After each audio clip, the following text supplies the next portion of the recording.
So if you somebody you meet your favorite pro wrestler, he's like, "Yo, I love this. What y'all doing? I'm taking the squad out to dinner. The money is no object. Let's eat whatever you want. Where are you going and what are you having?" We are getting on this person's plane because they gotta have a plane if they got enough money. Yeah, fair enough. We're Fair gonna enough. get on a plane and we're gonna fly to Italy and we're Okay. gonna have some pasta because that's my favorite food. we're gonna have some. Like random, like We're is gonna have it chicken parm. We're gonna have pasta. We can have penne alla vodka, whatever. We're gonna have some pasta, some home fresh made pasta in Italy. No questions asked.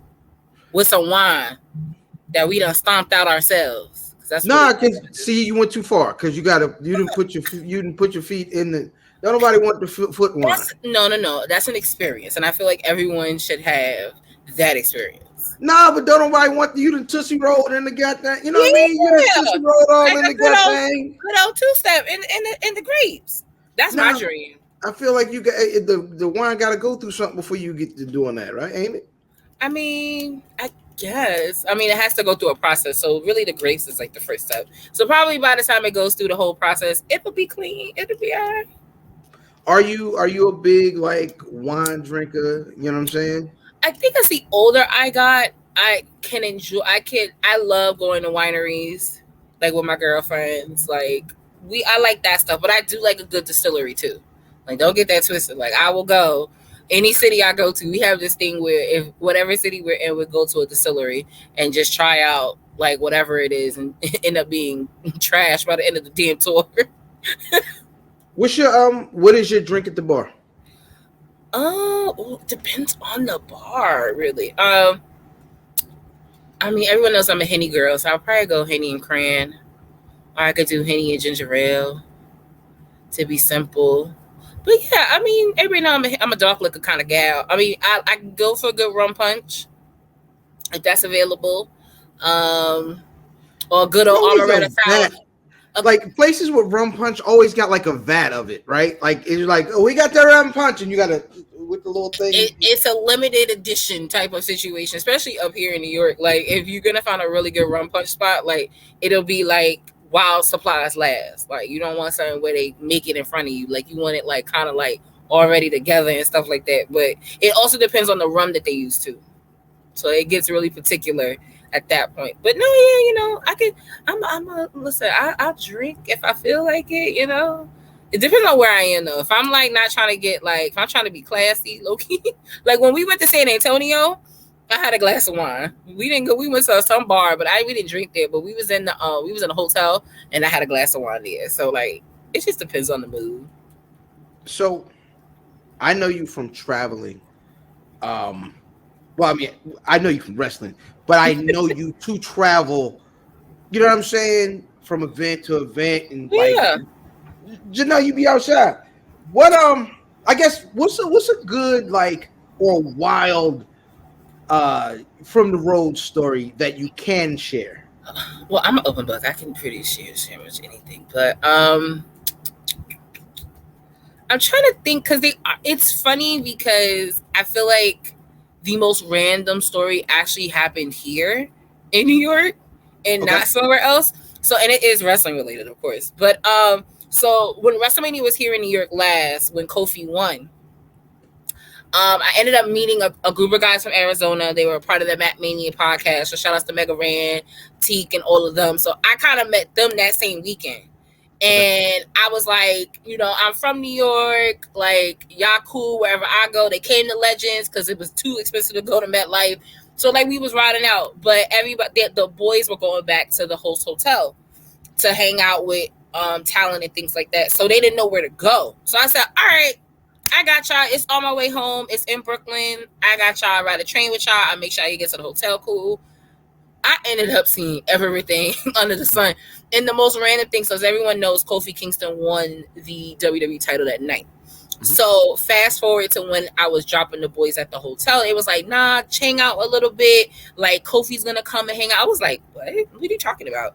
And so like Mega Ran is really close with Xavier Woods and close with Kofi's brother. Like, he knew them. So they was like, yeah, like, we're all gonna come and hang out, and they have like a little after party in the host hotel. So I was like, all right, but I was like, I gotta go to work the next day, so I'm really not trying to stay like that. And I low-key was waiting for a ride home. So I was like, all right, I'm gonna chill until my ride come. But luckily what ended up happening was Kofi came in. This is like right after he won. But they took buses back from Jersey and back into Brooklyn. So Kofi comes, he's like, yo, I'm gonna go change, I'll come back down, blah, blah, blah. He comes back down. So there's a picture of us. Because I think it's the wildest thing, because it would only happen to me.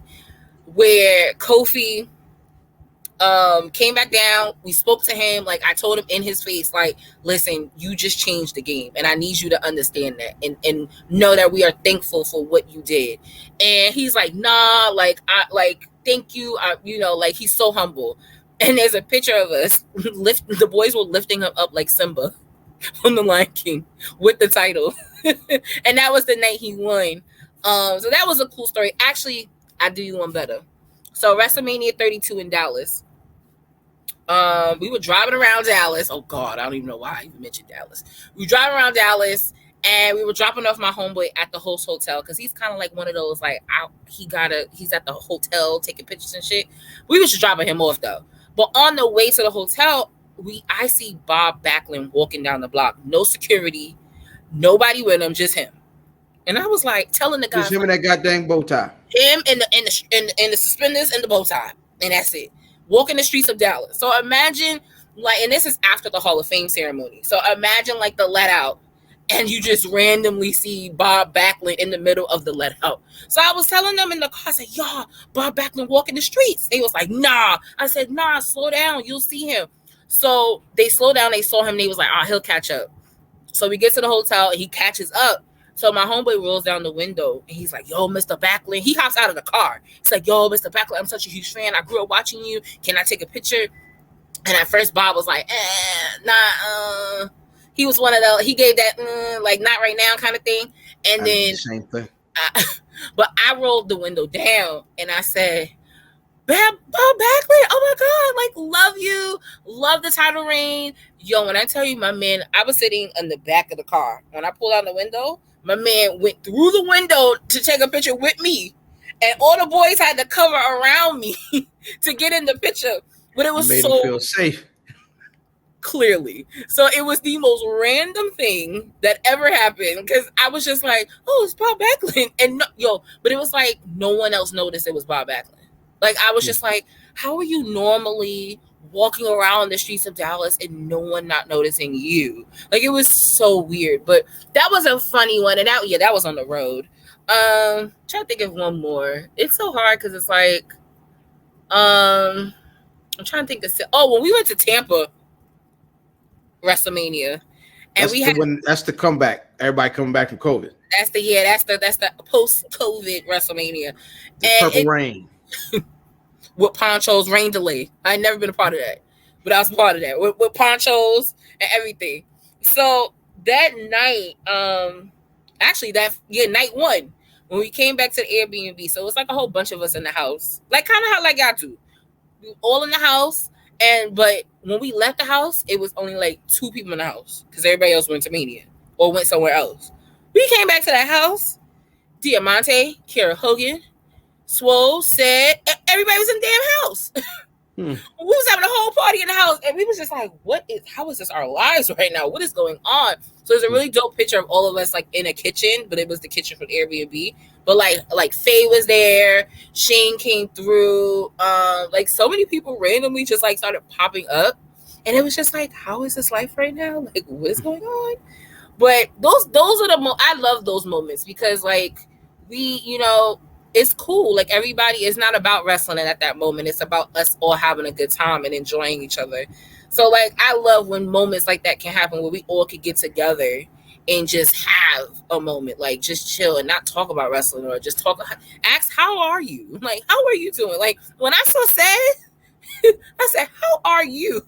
Not what you got going on. How are you? Like, so it's important to just have those moments, especially with people that you support and that you believe in, especially like whether it's inside or outside of the ring. How do you, and I'll say this. I feel like all pro wrestling fans, right, and including myself, Mm-hmm. I think we all like, there's a bunch of companies in the mainstream, but of course there's one or two, there's two companies that people talk about every day ad nauseum. Niggas is at each other's neck over so this white man got the most money. No, this white man got the most money. Listen, I don't either way. We get into a bunch of those and everybody leans one way or the other. Uh how you reconcile like when one of your favorites isn't in your favorite company? Um, that's a good question. But you know what it is? I think for me, just personally, I don't have like. I mean, I think face value. Everybody, people think face value. I hate AEW. Like it's the worst. Blah blah blah. And it's just like not necessarily all the way the truth. But I would say I don't really have a favorite. I have one I prefer more than the other at Right. times. And there are other companies that I watch that I prefer sometimes more than the others. But in terms of like someone being on the other side, I guess in that sense, I just support the person. Like I'm very cool with Hobbs, and it was a time and period where I was just like, bro, they not doing shit with you. Like you gotta scream, bro, at this point. Me now. And that's like one of the few conversations I've had with him. But like people like him, like Shane Taylor, like people that are not on the E side of things, I just figure I just support them as an individual, and I think for me that's enough. Like I don't have to, I tell people all the time, like the power of a black dollar is something crazy. And if I'm sitting here saying one thing about a company, yet I'm still going to shows and I'm still putting money and power into that, then I'm basically, whatever I'm saying is negated. So I just more focus on the actual person more than the company. And that actually kind of goes across the board. Like whether somebody's in the E, if I know them, MOW, Impact, whatever it may be, it's so much more of the individual getting the opportunity versus how I personally may feel about the company as a whole. Like even with Willow, the last show she did for us, she told me, she said, I got signed. I said, girl, I'm excited for you. I love that for you because I know how hard you worked. I said, but don't let them run over you. I said, stand your ground. And if something don't feel right, don't go for it. Like, hey man, watch it. You gotta watch it. Telling people to stand their ground in Florida. Goddamn it. Well, because they over here shooting up all type of shit. But I told her that in a sense of like, listen, I don't always agree with the company's choices and how they showcase us. However, you as an individual have that power to change that perspective. So I didn't want to meet it with negativity as I think people would have thought I would have. And instead it was more of a personal, like, listen, sis, we got you. We will always support you in your decisions, but don't let them tell you who you are. Always stay true to you. And it shows. The match she just had with Athena at ROH, her winning the New Japan title against Mercedes, like it just shows. And her true self is always on TV. Always, what people see there is how she is off camera, and I can attest to that. So like those are the kind of instances where like even though the person may be in a company, I may not necessarily always agree with the decisions and actions, but I can support at all times. So you're mentioning conversations with different pro wrestlers, and people might not, know you and ask like, yo, how does she have this access? Listen, I'm proud to say my homegirl is an actual, pro wrestling promoter. Like she is, Vince Cena or Battle Club, you know what I'm saying? Okay. And my question is, take me on a journey. Like, tell me, what is it like going from fan to, I don't know if you want to call yourself a content creator, you are, to owner. Like, how does that happen? What and I'm talking like how do you go like, well, I watched wrestling yesterday, I want to talk to wrestlers, I want to talk about wrestling, I want to pay wrestlers to wrestle for me. Like, how does that happen? It's a process, because it's hard at times to turn the fan off and on. And like times I just want to be the fan. Like, when you have so many low key responsibilities in running a show and doing stuff and putting it together, it's just like I just want to watch some damn wrestling. I don't want to worry about nobody talking to me. But I think the best way I have it is, I think for me, I've learned how to turn it on and off. As hard as it may be, I think I just had to learn how to, like, listen, when I'm in podcast mode, I'm a fan, I have an opinion, this is what it is. When I'm in ownership mode, it's business. It's not, and it's hard at times because people forget wrestling is a business. Like, I have to think about this person, putting them on, do they put asses in seats? Are they going to pull a promo? Are they going to promote the event? Like, these are all the things as a non-fan that you don't like. You just don't care. Like, you just like, it'll be what it is. But as someone that's putting on a show and putting your own time and money and effort into it, there is a process in regards to what talent we put on. Who do we use? How do we use them? Is it smart to use them in this way? Is it not smart to use them in this way? So it's a process, but I've been able to differentiate the business side versus being a fan, because being a fan is still my love. It's still what got me into wrestling. It still keeps me in wrestling.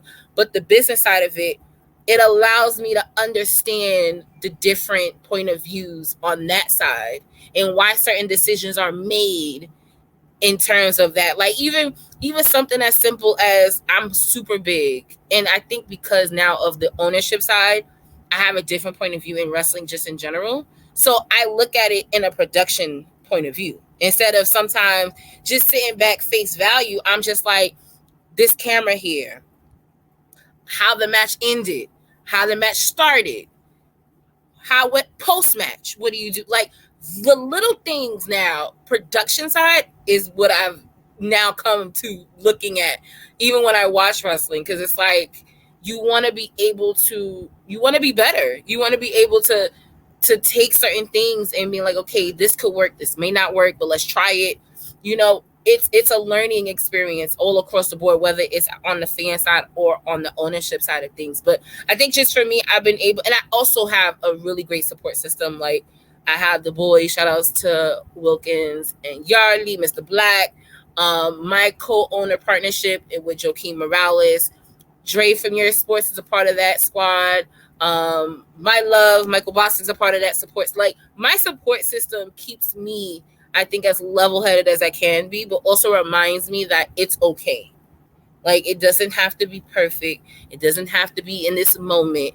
So I think just having those balances in life as a fan and on the ownership side is super important. But I've been able to kind of like being able to turn it on. Like, this week I'm in ownership mode completely.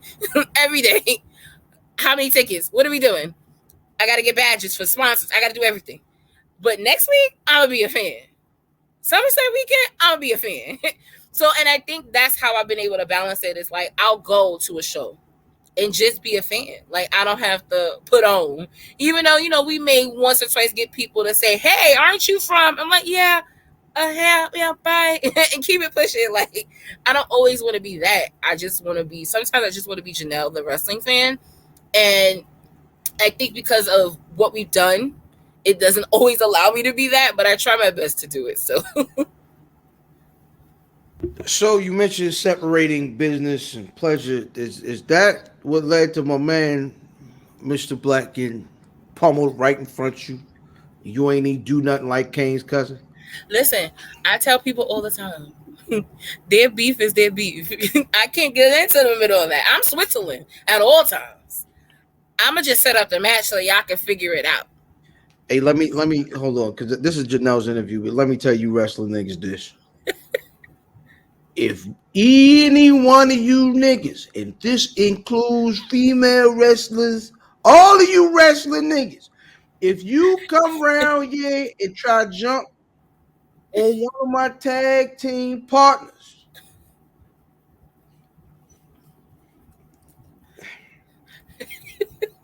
I'm not responsible. Now listen, if it was on the streets, a little different now. Now we talking different. But for all intents and purposes, I've learned to keep kayfabe a real thing. So that's why everybody was like, why you didn't? Why should I? I'm putting the match together. I can't get in the middle of these stuff. What am I supposed to do? And then to be honest, I'm terrible at acting. I tell the boys, and they be wanting me to do they be wanting me to do mad shit, and I just be like, yo, I'm not no actor, so I'm not gonna sell that. I don't be thinking the boys be act. I don't think They be acting, but not acting. them niggas be real. Listen, look, that's my man, Black. He mean that. Whatever he say. But I'm not gonna hold you. I was very proud that he sold it. Like he just sold it.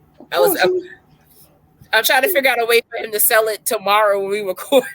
I don't know how yet, but it gotta happen. I was looking for a neck brace. I was looking for a neck brace, but I can't find one. You gotta watch it to see where he got stomped out at, and then you know what I mean, somehow highlight that. I may have a cane, so he may be able to we may be able to start, and then he walk in with the cane. That's what I'm thinking, but you know. have Wilkins wilding out. I'm tired, like you niggas. But that's the beauty of it is I keep telling them, like, the boys that are in the match, I keep saying people are invested. Like, I can't even, and it was totally by accident. It was just something that we were just like, let's try it and see what happens, and not thinking that everyone would be so invested in it. But that's the beauty of wrestling. Like, once you're in, like, now you got to find out what's next gonna happen, because I think what's gonna happen after Saturday and going to JOBBER Slam 4. Wow. Y'all gonna really be like, yo, long-term storytelling at its finest. I like it, man. I like it. What does it take? First of all, do you remember what I said to you at the end of the very first JOBBER Slam? Now you know that you said, and I took it to my heart because it was the only thing I cared about. After you said that, I said I really don't care what anybody else tells me about this show. You talked about the placements of the matches, and I never will forget that, because to me that is like my bread and butter. And people don't realize, even when you're watching wrestling, if you take a step back and you're like, yo, if this match was before this, I might have been more in tune with it. And those are the kind of things like I take super serious whenever we do a show, is the placement of the matches. So when you first said that, I said, oh shit, all right, I'm doing a good job. Because that made me feel like, out of everybody, and granted, people said plenty of awesome and amazing things to me that day, but when you told me that, I said, nah, that made my day, because that's important to me. The show, everybody else, it's gonna be great and it's gonna be fine, but that, because I was very particular in that, and really all the shows, even with this Saturday show, I'm very particular in terms of, you know, where we put the matches. Like, in all honesty, everything, and it's not a bias, everything after intermission is about to be wild and crazy. All 3 matches that most people are going to want to see. Not to say everybody won't want to be there for the 9 matches we got, because that was another thing too. I had to tell them I wasn't going past 10, and I had to stand on that, because they want to be having WrestleMania and I'm like, no. No, I don't want to be there all day, so no. But I will definitely say 9 matches, everything after intermission. Hang on. Hang on to your seats, because we got the Civil War match, the franchise championship match with y'all and Mysterious Q, and then the main event with your boy Sir Wilkins and the mystery partner of Simon Miller. And I'm telling you, the faces on everybody with that partner, when that music hit, y'all gonna be like, why did y'all do that? Why did y'all do that? That's what's up, man. What goes into that though? What goes into structuring an event that people don't know? You gotta always start with something heavy hitting. You want to start off on a high note. So we've always had, and shout out to our 5 Prince champion, Steve Pena. He's always been the go-to to start a show, because that's how you want the energy. You got to start the energy high, so it keeps being that way throughout the show. If you building up to like a crescendo, by the 3rd match, everyone's going to be asleep. So you got to be able to have that balance of where you're going to have the cool down match, where you're going to have this match. And even if you look on the card, or when you're there, you'll see that single matches aren't back to back. You'll see that everything is more spaced out. so that you get a mixture of different matches and different flows throughout the show. So it's super, like, that's, I tell people all the time, the positioning of the matches are super critical for me because it makes or break the show. I really, and I look even on regular professional TV, when even with the premium live events and the pay-per-views and things like that, especially on the pay-per-views, where those matches are placed is super important. Everyone had bitched and moaned low key about how Bianca and Io had opened up in Puerto Rico, but they set the bar so high that was where everyone had to meet, was that high bar. And that's where you kind of got to have that mentality, that mindset, and like, okay, this is a roller coaster ride, so we're gonna take them up and we're gonna bring them down, but we're gonna it's gonna keep being like this. And it's a great feeling when, you know, someone that I hold near and dear, like yourself, that tells me something like that. And, you know, whether it's good, bad, or indifferent, feedback is super important, no matter where it comes from. And it's always great to hear when, okay, this worked. At least I know it worked. So hopefully you got the same feeling this coming Saturday. But I think you will for the most part, because the matches are they're spaced out. They're pretty. You got the heavy hitting opening with Steve Pena and Brian Keith. And then after that, we'll have probably our battle royal, and then we'll have some tag matches, and then some singles, and then intermission where everybody can just breathe. And then we're gonna hit you all the way through. Drink some Crown Royal during that intermission. We're gonna Listen, drink some Crown Royal. What flavor you bringing? Are you bringing what flavor? Because I don't do the flavors. I'm a purple bag OG. God, okay, fine. Yeah. Even though the vanilla Crown is my favorite, but what? No, you know what? Out of the flavors, that vanilla is the least. That is top syrupy sweet one. I like vanilla more so than like. I don't like the peach. The peach. I don't like apple. The apple. The apple makes me sick. I don't like that. I don't like that feeling. But the Crown Vanilla. Listen, when I first had that in my best friend had that in Texas, and she's a ginger ale head like all of us. So when we had that Crown Vanilla with ginger ale, oh baby, that was a different ball game. But I mean, regular Crown is fine. You know. Yeah, no. Beggars can't be choosy. Yeah, listen, Crown Royal comes with my outfit. That's just the name of the game. So when you're putting these events together, what are both your favorite parts? Like, what's that part that you like? Yo, I love doing this. And what's that part that you like? God dang, I gotta go do this. Which is, you know what I mean? What's not your favorite? What's your favorite and your least favorite things to do putting events together? My favorite thing to do is all the creative stuff. Like, I'm doing badges for the sponsors, my little Excel sheets and things like all the admin stuff, because that's what I do even like on a professional level sometimes. So all the admin stuff that really the boys won't do, that I will do, I love to do. I also I love when people like you and anyone out of town that comes. That for me is everything. Like, I like people can come from down the block, and as much as I appreciate them, it's the people that come from far that come and rock with us. So seeing people that I haven't seen in either a while or that I know came up like that's my favorite thing. Is so that, because they don't always get to see independent wrestling where they are most of the time. So it's like, okay, y'all coming for a show. My least favorite is sometimes communication lacks. Not I, but other places. Whether it be from talent, whether it be from within the team, like sometimes communication can fall through the cracks, and that's why it's always important to stay on top of things. I'll ask 1,001 questions, but I don't care. I need to know. So for me, my least favorite is just like the lack of communication at times, from talent and, you know, from even inside the squad. And it's just like, we're a team, whether you're talent or whether it's on the ownership side, like we're all in this together. So we all got to work together and we all got to be on the same page together. So those are sometimes, and I mean, that's always in anything you plan, like whether it's a party, whether it's a dinner, communication is going to fail somewhere. But it's how you recover from that. And I think I'm just been really good at just being on top of people. And I guess people are intimidated by me, which I don't understand. I don't bite. I'm not scary.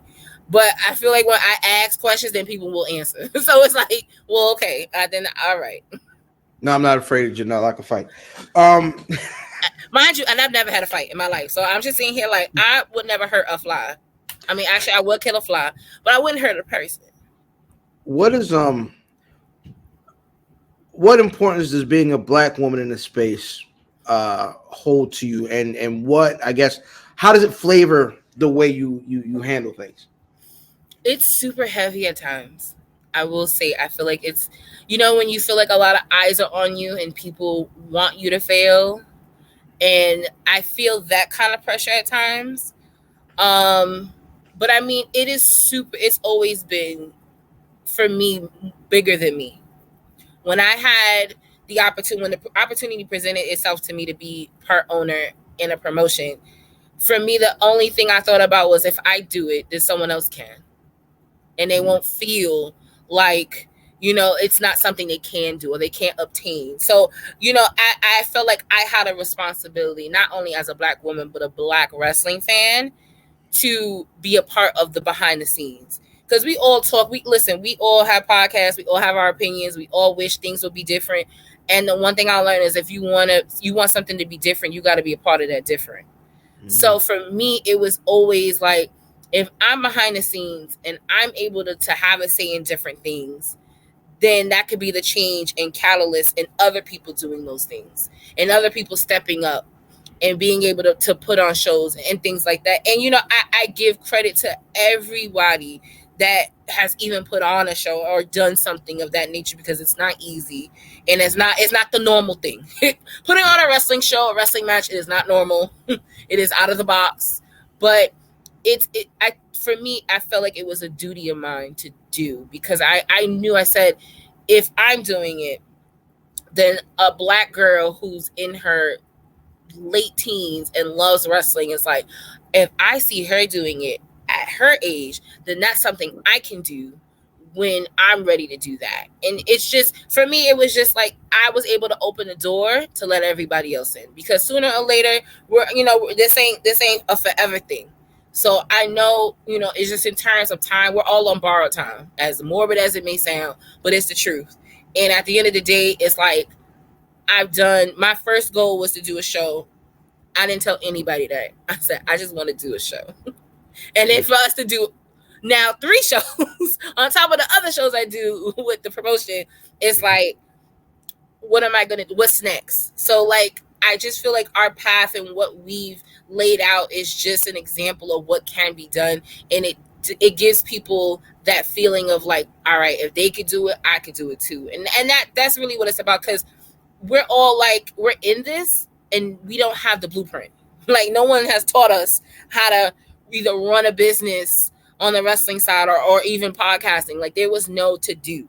So all of this is like on a fly type of shit. But us being in that position, we're creating history, and people can be a part of that. And to me, that is the biggest win, is us making history. No matter where it is, it could be on a big stage or even on the independent scene. Making history and making something that people will talk about for 10, 20, 30 years, that's the goal. That's dope, man. I'm gonna be honest. I don't know if we can really reach any higher heights. So now we got to do the cheap part of this.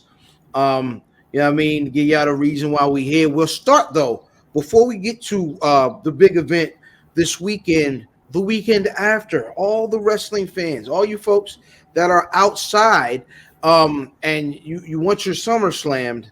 You know what I'm saying? You want to get slammed this summer, depending on what what you out here doing. Um, what y'all got going on? In pause the D. In the 313. So as everyone knows, SummerSlam will be at Ford Field in Detroit, Michigan. Myself, along with my bestie, my co-host Sir Wilkins, and of course our very good friend out from Detroit's own Valid, will be hosting an after party free. FREE, free, and the venue is walking distance from Ford Field. So it will be directly after SummerSlam. There will be some performances.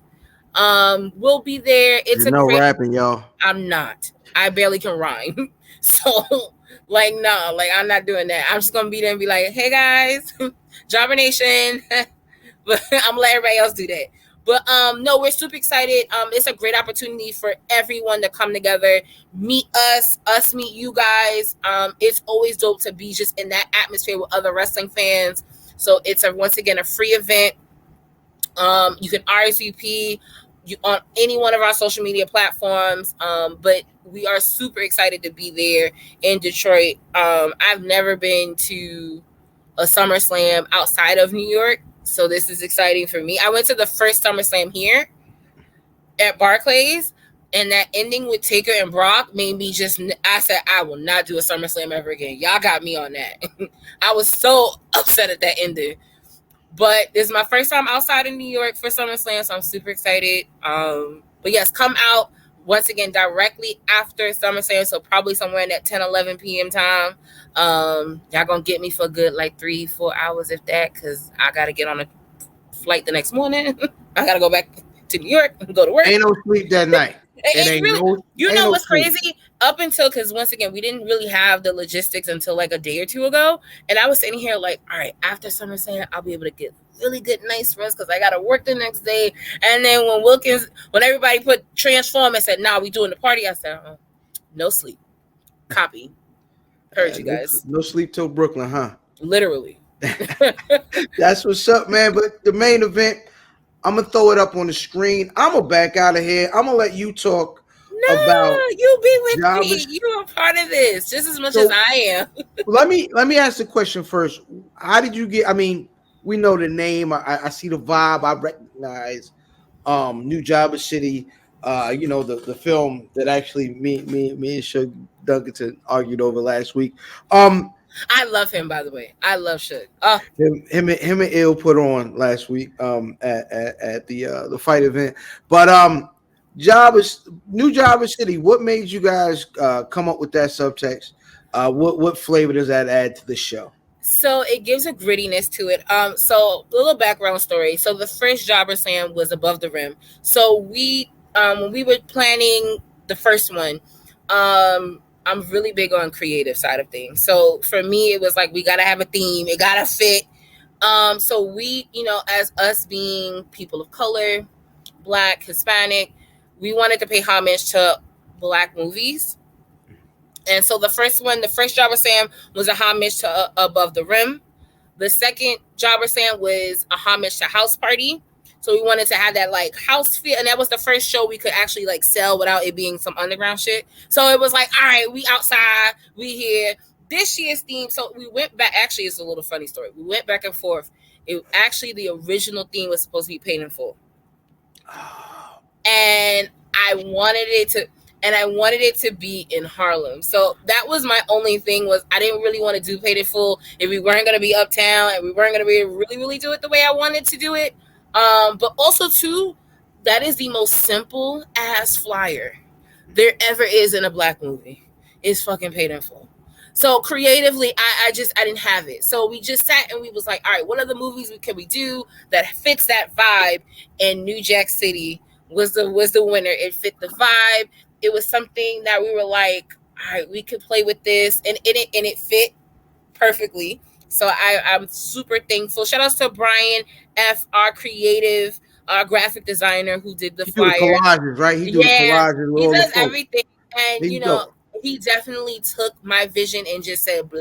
So I appreciate him so much for that. But so this year's theme is based off of New Jack City. If you have not seen the promo that Wilkins and Mr. Black did, it actually was a homage to the scene in the movie. So it was so funny because the day that they did it, this is a little background story. The day that they did it was near my job. So they came after and we was just chopping it up, finalizing everything for the show. And they showed me like the rough cut of it. And I said, it took me like a minute or two, but I said, this from the movie. Like I said, okay, I did that. Cause I was like, this looks really familiar to me. But it was a scene from the movie in New Jack City. So it was super dope that they were able to do that. But yes, no, we're super excited. This Saturday, doors open at 3.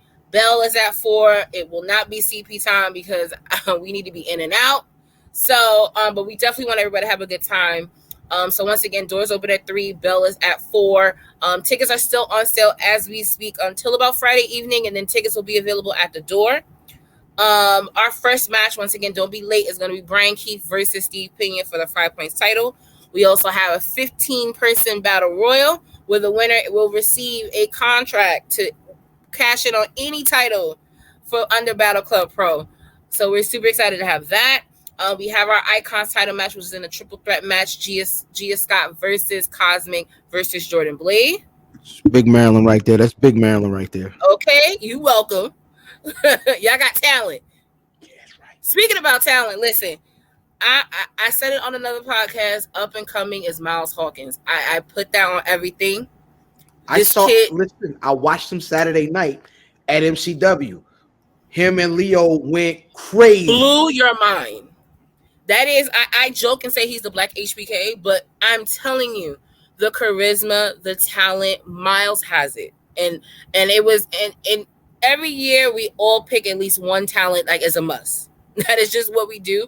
And Miles was my must because I said he is going to be the next coming. So we gotta make sure we show him off and show him love. So Miles will actually be competing in the battleweight title match against the champion.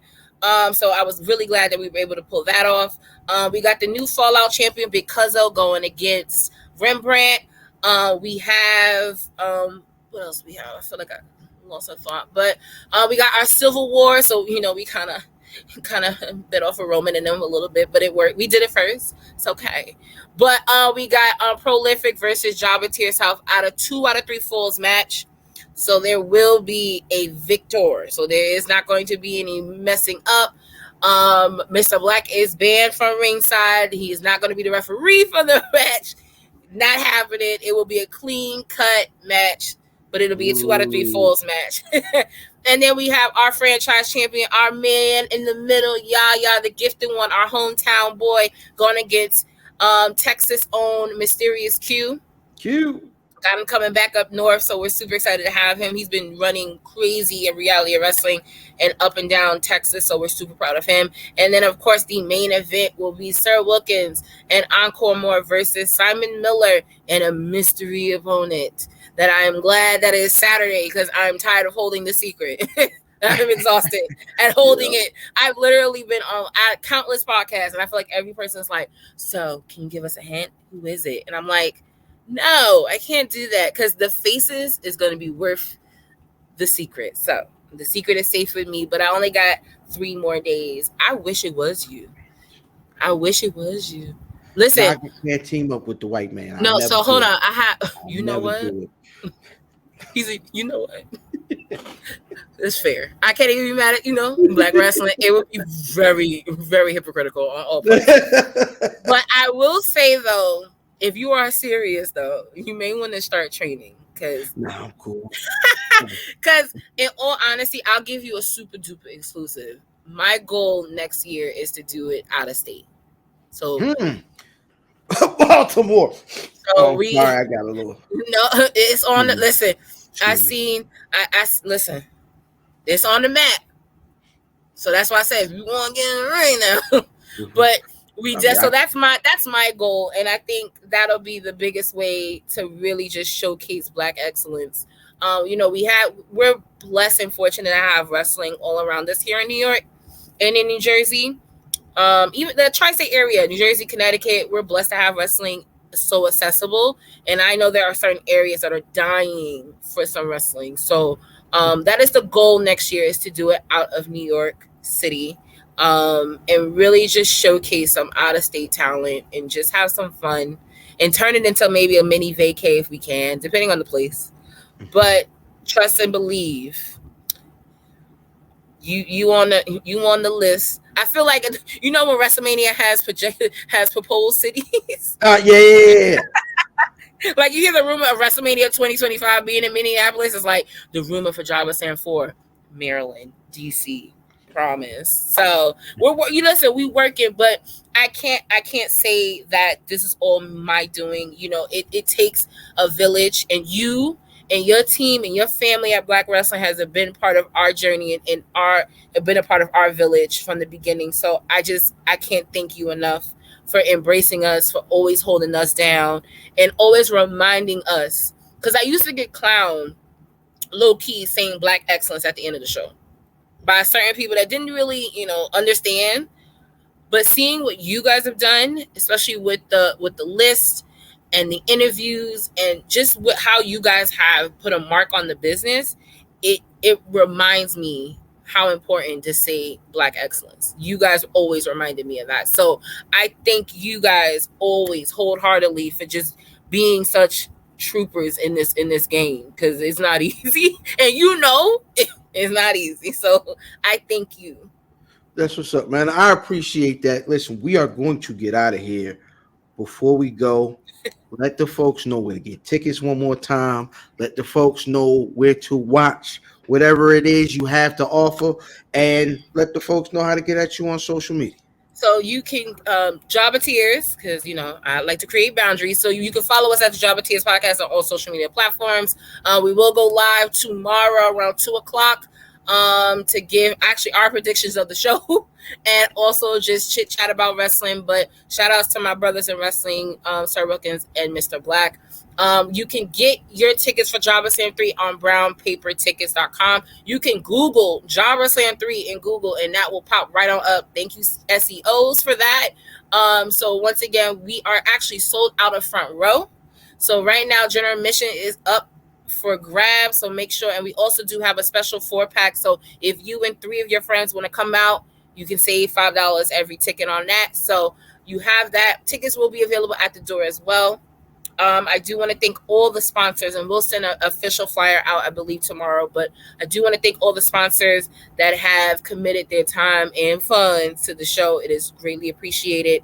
If you are unable to come to Jobber Slam, but you still want to support, you can still buy a ticket. I ain't gonna be mad about it. But if you are unable to come to the show but want to see the show, it will be on Title Match Network, which is one of our biggest supporters. All of our shows, all 2 previous Jobber Slams, amongst all the other Battle Club Pro shows, are on Title Match Network, so you can make sure to go there and check that out. Also check social media the day of, because I'm pretty sure people will be recording, going live quite often. So, but once again, I thank you guys for the platform, for the space. As you can see behind me, he's playing video games. I gotta go soon. But I thank you guys. I think you, even though you're not fam to me, like I don't know who that is.